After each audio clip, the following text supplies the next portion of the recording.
వదలడానిక ఇంత టైట్ గా పట్టుకోండి. చూస్తారు. చూడండి, వాళ్ళ కళ్ళు మూసుకుంటారు. సిగ్గులేదు. వాళ్ళకా నాకా? శూన్యమాసం నాన్న 2 రోజులు ఆగాలి. తొందర పడితే మీ నాన్న లాంటి కొడుకు పుడతాడు.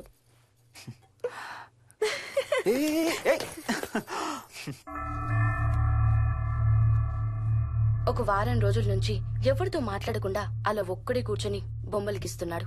జనరల్ గా మేం పిల్లలు గీసే బొమ్మల్ని బట్టి వాళ్ళ మానసిక ఎదుగుదలను, వాళ్ళ ఓవరాల్ డెవలప్మెంట్ ని అసెస్మెంట్ చేస్తూ ఉంటాం. ఇదిగో ఇవే లాస్ట్ 1 వీక్ గా విక్కీ గీసిన బొమ్మలు. అన్నిట్లోనూ ఒకటే థీమ్, విక్కీ, విక్కీ పక్కన మనిషి. ఆ పక్కనున్న మనిషి ఎవరో మీరు గుర్తుపట్టగలరా? కాస్త పోలికలు అవి చూస్తుంటే మా నాన్నగారులాగా ఉన్నారండి. ఓ, విక్కీ తాతగారా? ఆయన విక్కీతో ఎక్కువ టైం స్పెండ్ చేస్తుంటారా? లేదండి, ఆయన విక్కీ పుట్టక ముందే చనిపోయారు. ఓ సారీ అండి. అండ్ 1 మోర్ థింగ్, తను ఒక్కడే కూర్చుని ఎవరితోనూ మాట్లాడుతూ ఉంటాడని కొంతమంది పిల్లలు నాతో చెప్పారు. ఇంట్లో కూడా ఇలాంటి బిహేవియర్ ఏమైనా అబ్జర్వ్ చేశారా? ఈ మధ్యనండి కొత్త ఆట మొదలు పెట్టాడు. అడిగితే వాళ్ళ తాతగారితో మాట్లాడుతున్నా అంటాడు. జనరల్ గా చిన్న పిల్లలు రకరకాల బిహేవియర్స్ చూస్తూ ఉంటాం. వయసు పెరగడంతో పాటు అవి కూడా మారుతూ ఉంటాయి. Nothing wrong with him. He's a very intelligent boy. ఇది ఒక చిన్న ఫేస్ అనుకుందాం. ఎందుకైనా మంచిది ఒక చైల్డ్ సైకాలజిస్ట్ కి చూపించండి. చైల్డ్ సైకాలజిస్టా? డోంట్ వరీ, విక్కీకి ఏం కాలేదు. ముందు జాగ్రత్త కోసం, జస్ట్ మన మైండ్ లో డౌట్స్ క్లియర్ చేసుకోవడం కోసం. ఇదిగో, హీస్ డాక్టర్ ఆనంద్ శర్మ, మా స్కూల్ కి కన్సల్టెంట్ సైకాలజిస్ట్. ఒకసారి కాల్ చేసి అపాయింట్మెంట్ తీసుకోండి.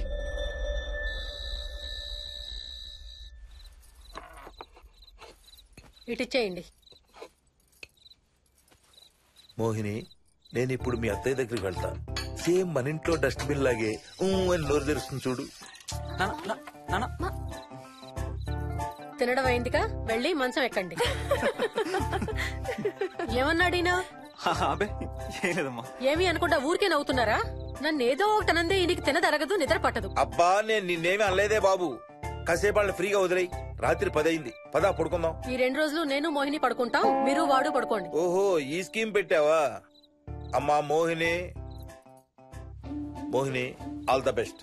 రేపొద్దుటికి నీకు చెవుడు రాకుండా ఉంటే నీకు ఇంకో సూపర్ మ్యాటర్ చెబుతా. చెవుడా? నాకు చెవుడు ఎందుకు వస్తుంది మావయ్య?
ఎక్కడికి వెళ్ళిపోతున్నావు? వదులు వదులు, నేను స్నానం చేయాలి. నేను ఉంటే చేయకూడదా? వెళ్ళు వెళ్ళు. నేను కూడా స్నానం చేయలేదు. ఆ షవర్ కింద ఇద్దరం ఈజీగా పడతాం అనుకుంటా. వెళ్ళు, బయటికి వెళ్ళు, మోహిని. వెళ్ళు బయటికి.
కాలనీ అంతా ఓ రౌండ్ వేసి వచ్చాను రా. ఊరంత ఉంది.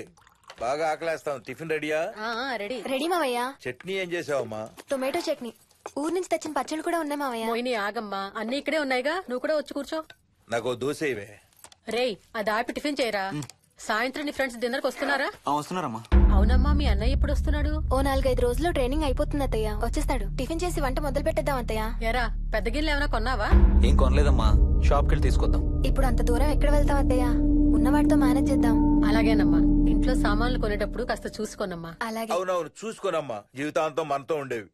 నచ్చకపోతే ఇంట్లో ఉంచుకోలేం, అలాగని బయట పారేయలేం. Stop it Ranga.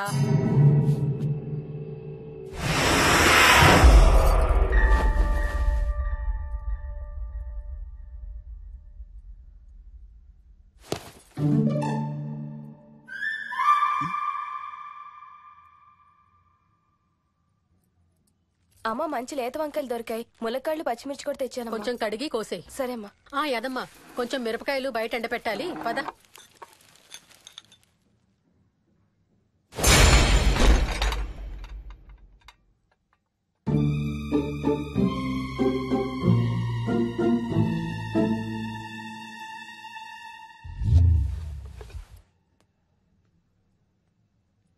బుద్ధుందా? మామయ్య చూశారు. ఏం చూసారు?